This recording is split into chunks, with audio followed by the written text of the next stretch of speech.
The 2018 NHL trade deadline has passed and Erik Karlsson is still a member of the Ottawa Senators. Why was general manager Pierre Dorion unable to consummate a deal to trade away his captain for a bounty? There simply wasn't a good enough offer out there. It would take a special hockey deal to move Erik Karlsson, Dorion told reporters Monday. Today, we didn't feel that was something on the table. I always listen. I had offers on Erik Karlsson no one knew about over the course of the summer.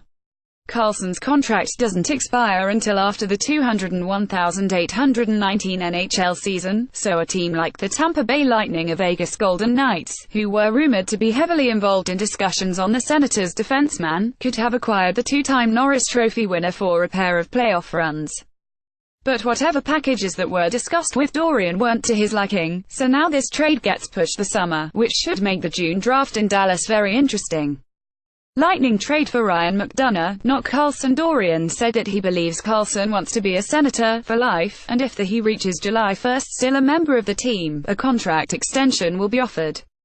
But with teams phoning since the summer gauging what it would take to land the superstar blue liner, surely seeds have been planted for a future trade. You also can't rule out Karlsson's feelings on the situation. There will be a time, if it hasn't happened already, where the question will be asked if he wants to stay in Ottawa, and then the GM will have to make his move. He does possess a 10-team no-trade list. How much does that expand in the off-season? A summer trade benefits Dorion and the Senators much more than a trade deadline deal. We all know what the salary cap ceiling is for 201,819, and the other 30 teams will have a better idea of what their roster looks like going forward. It's already a mess in Ottawa, so what's the big deal with a few more uncomfortable weeks? We always have to look at our roster. We're in 29th place. Do we feel we have a team that's of 29th place caliber? Probably not, Dorion said. But in every situation when we are evaluating ourselves, we have to listen on every offer from teams. We did not actively shop Erik Karlsson. We did not. But when a player of his caliber is rumored to be on the market, or when a team is struggling like ourselves, teams are going to inquire about him and we have to listen. We have to do what is best for this organization in the short, medium and long term. I don't think we would be doing our job if we wouldn't be at least listening on offers. 9 months ago the Senators were a goal away from representing the Eastern Conference in the Stanley Cup final.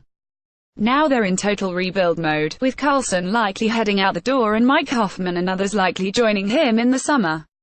Dorion said he took calls on every single player on the roster, and owner Eugene Melnyk told him to make the best hockey deals for the team.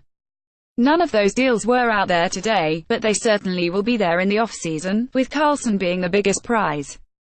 So what was Dorion looking for in a potential Karlsson trade? A haul. Many pieces. When you're going to trade away a generational defenseman, I think you're gonna make sure that your return can be very good, he said. It would have to be a significant hockey deal. More PHT's 2018 trade deadline tracker. Sean Leahy is a writer for Pro Hockey Talk on NBC Sports.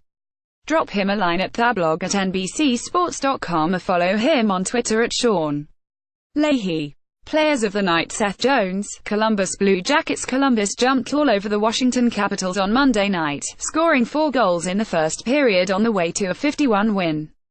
Leading the way for the Blue Jackets was defenseman Seth Jones, as he finished with 3 points, 1 goal, 2 assists in close to 20 minutes of ice time. The Blue Jackets also received 3 points from Cam Atkinson in the win and 2 more from Artemi Panarin. Mark Letestu, playing in his first game back in Columbus after being picked up just before the trade deadline, also scored in the win. Petr Mrazek, Philadelphia Flyers. Mrazek picked up his 3rd consecutive win since joining the Flyers and helped them extend their point-and-winning streak.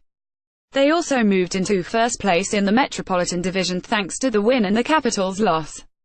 Mrazek stopped all 28 shots he faced through regulation and overtime for his 14th career shutout.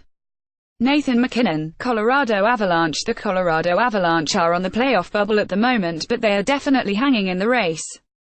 They got some big help on Monday night with a 31 win over the Vancouver Canucks thanks to a big game from Nathan MacKinnon. MacKinnon scored 2 goals in the win to help the Avalanche keep pace in the Western Conference playoff race.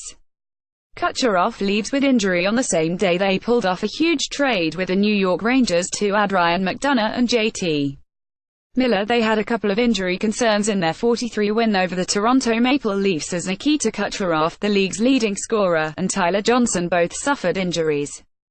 Kucherov left the game with what the team is calling an upper body injury and did not return, while Johnson appeared to have a leg injury before returning for overtime.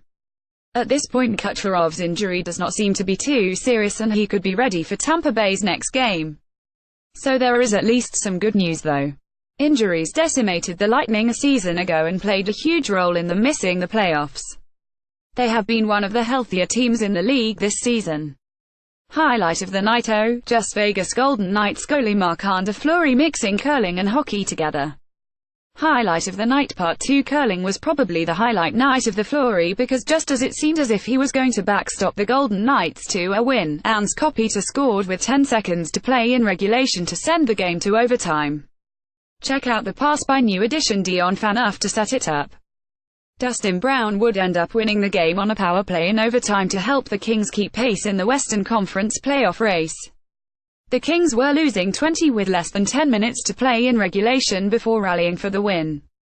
Along with goals from Kopitar and Brown, Jeff Carter also scored his first goal of the season in the win to get the comeback started. Factoid of the night: Andrei Vasilevsky picked up another win for the Tampa Bay Lightning on Monday night and is closing in on a franchise record. Scores: Columbus Blue Jackets 5, Washington Capitals 1, Philadelphia Flyers 1, Montreal Canadiens 0, Tampa Bay Lightning 4, Toronto Maple Leafs 3, Colorado Avalanche 3, Vancouver Canucks 1, Los Angeles Kings 3, Vegas Golden Knights 2. Adam Gretz is a writer for Pro Hockey Talk on NBC Sports. Drop him a line at thablog@nbcsports.com or follow him on Twitter @agretz. The Philadelphia Flyers did it again. The same team that lost 10 games in a row earlier this season, the Flyers now find themselves in sole possession of first place in the Metropolitan Division thanks to their 10-shootout win over the Montreal Canadiens on Monday night.